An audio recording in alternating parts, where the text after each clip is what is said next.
विष्णोई समाज की एक परंपरा है, वो यज्ञ करते हैं आज भी अमावस्या के दिन। कितनी बढ़िया गुरु जंबेश्वर भगवान ने ऐसी परंपरा बताई, ऐसी परंपरा चलाई। बहुत सुंदर धर्म, इसमें 29 धर्म ऐसे हैं, उनका पालन करना चाहिए। वो एक विष्णु समाज के लिए नहीं, सबके लिए उपयोगी है यदि काम में लेवे तो। महात्मा जो होते हैं, भले ही हम लोग पकड़ करके बैठ जाएं, लेकिन महात्मा तो राष्ट्रीय पुरुष होते हैं, उनके ऊपर तो सबका अधिकार होता है, सड़क के ऊपर सबका अधिकार होता है। इसी प्रकार महात्मा के ऊपर भी हर जाति समाज का अधिकार होता है, कोई भी उनका लाभ लिया जा सकता है। वृक्ष जो होते हैं वो सबके लिए होते हैं, सागर सरोवर गंगा ये सबके लिए होती है, एक के लिए नहीं, सब जगत का कल्याण करती है और सबका अधिकार उनके ऊपर होता है। स्नान करने का नियम, इसलिए एक परंपरा है, विष्णुओं को स्नानी भी कहते हैं, इसलिए क्योंकि विशेष जो पवित्रता की बात है, इसलिए पहली बात यह है कि स्नान करना चाहिए, इसलिए वो स्नानी है। स्नान करके भोजन करे, चाय पीवे। पहले तो नाथ कृपा करो कि चाय को छोड़ दो, इन्हों मुंडो कालो कर दो, इन्हें घरों बाहर निकाल दो। ठीक नहीं है, बर्बाद कर दिया। आज जो हमारा जवान आदमी है जो को चाय पीवे, नशा करे, जो भी ने जवानी आवे को नहीं और सीधो बचपन में बूढ़ा हो जावे। जवानी पूरी पूरी पता नहीं करने जावे, खत्म ही होगी, ठाई को नहीं पड़े को जवान कद हुई। बाकी जवान आदमी वे जो को महाराज जोरदार घणो काम वे है, कितनी ताकत वे। पर चाय पीपीन हाँ इतना महाराज 50-50 किलो नो मुगदर भी ने उठा ले तो एड़ो जवान आदमी। अब केड़ा जवान ने 2 जना ने भेड़ा कर दो, उठी ही कोई नहीं। एक टेबल अटी रखनी पड़े तो कहवा आइए रे छोरा हाथ दीजिए। आ चाय री कृपा है बड़ो टेढ़ो काम है। कोई बच्चों पैदा हुए नहीं, छोटो ही वे बच्चों पैदा हुए और बच्चों पैदा बीमार हो जाओ, डॉक्टर कन ले जाओ, डॉक्टर कहे चाय पिलावनी शुरू कर दो। चाय पिलावे ने बोले क्यों?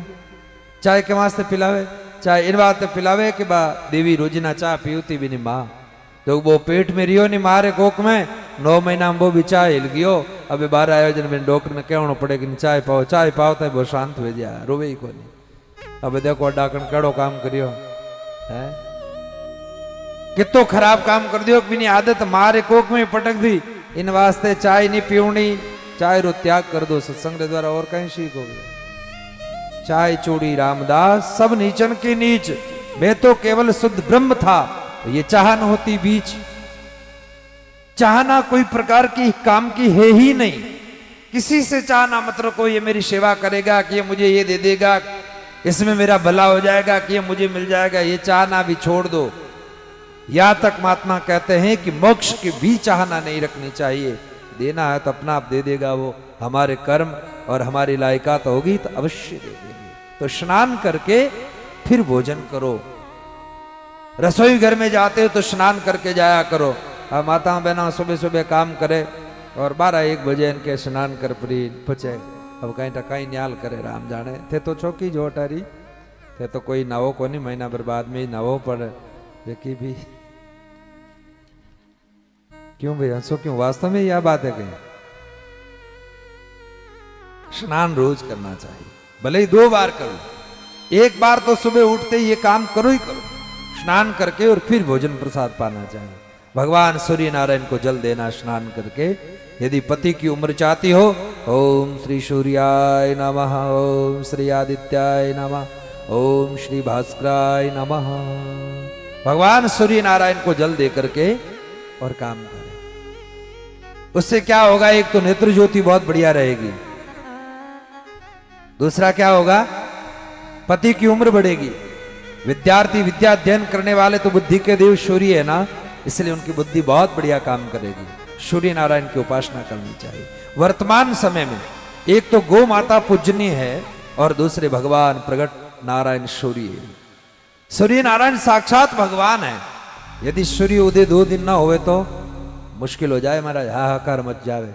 लाइट का बिल जो आता है रोज, आप प्रकाश थोड़ा सा काम में लेते हो, उसका बिल आता, कितना दुख होता है। लेकिन सूर्य नारायण कितने वर्षों से दे रहे हैं आपको प्रकाश, कभी भगवान ने बिल मंगाया? भगवान ने कृपा की है, इसलिए आदर करो, सम्मान करो और भगवान सूर्य नारायण को जल दो। रोज पूजा करो, सुबह उठ करके ब्रह्म मुहूर्त में निहाल हो जाओगे। ये शब्द स्वामी जी महाराज का है। स्वामी जी महाराज बार बार कहते थे निहाल हो जाओगे, है ना। तो बात को ठीक से समझो और पकड़ो तो सत्संग की बात, तो निहाल हो जाएंगे हम, इसमें कोई संदेह नहीं। तो भगवान नारायण को सूर्य को जल देना चाहिए। और विष्णु समाज का स्नान का नियम, जल छाड़ने का नियम, अमावस के दिन दूध देने वाले बेचते हैं, वो दूध नहीं बेचते हैं। अमावस्या के दिन खीर बनाते और भगवान को भोग लगाते और शुद्ध गाय के घी से यज्ञ करते हैं। कितनी बढ़िया परंपरा है। और जितने भी हमारे बड़े बड़े मठ होते हैं, उन मठों में ये परंपरा होती है कि जो गाय हमारी ब्याती है ना, पहली बार जो घी निकालते हैं वो घी ले जा करके और हमारे मठ मंदिर में वाले जा करके ठाकुर जी को सौंपते हैं। इसलिए वो कभी गाय बीमार नहीं होती।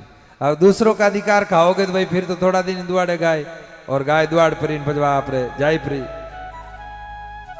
जब गाय दुआड़े थोड़ा दिन और फिर जाओ परी, बंद हो जाओ, दूध देवे ही कोनी, भैंस दूध देवे ही कोनी। अब गाय तो घर में राखे कोनी और भैंसे ही भैंसा राखे। अब भैंसरो एक नियम है, देखिए हुए होते जका राखो नहीं भैंसा, किने किने घर में है भैंसों तो आप कर जो बताइए। जोरदार काम है। भैंस जकी है, गाय में और भैंस में कई फर्क है। देख जो गौ माता बहुत वृद्ध हो गई है, शरीर उसका काम नहीं करता, बहुत दुबली पतली हो गई, पड़ी एक उठाने वाला कोई चाहिए। लेकिन जिस समय उसका बछड़ा आता है तो महाराज तुरंत ही वो खड़ी हो जाती है उसको दूध पिलाने के लिए। भले ही दूध नहीं है, हाथों में से नाड़ी में से पूरा दूध निकल करके उस बच्चे को पिलाती। ये करुणा है गौ माता की। और भैंस को, भैंस खड़ी रहेगी और सामने से बच्चे को छोड़ो तो आंख दिखाएगी। भैंस तो 1 किलोमीटर दूर खड़ो रही, बच्चों में नजदीक ही नहीं जावे। भैंसरी आंख वो समझ जावे कि नहीं आ बे डाकण आ दूध को नहीं पावे, इन बात मुंडो करता ही बटे ने बेचारो मुंडो रा के बार बार भी खने ले जाओ प्रयास करो, फिर भी वो कभी बच्चों खने को नहीं जावे। अब बताओ भैंसरो दूध पीवे और फिर क्यों महाराज मारी सेवा को नहीं करे, छोरा कहीं करा। अब वो यहाँ क्या बताओ क्यों भैंसरो दूध पियो देखो, आँख काढ़े के एकदम पिताजी बेचारा बन नीचो देख जाओ पड़े।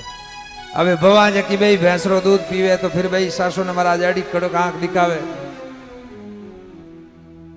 तो भैंस का दूध न पीकर गाय का दूध पिए। गाय के घी से हवन यज्ञ और दीपक करना चाहिए घर में, भैंस के दूध से नहीं करे।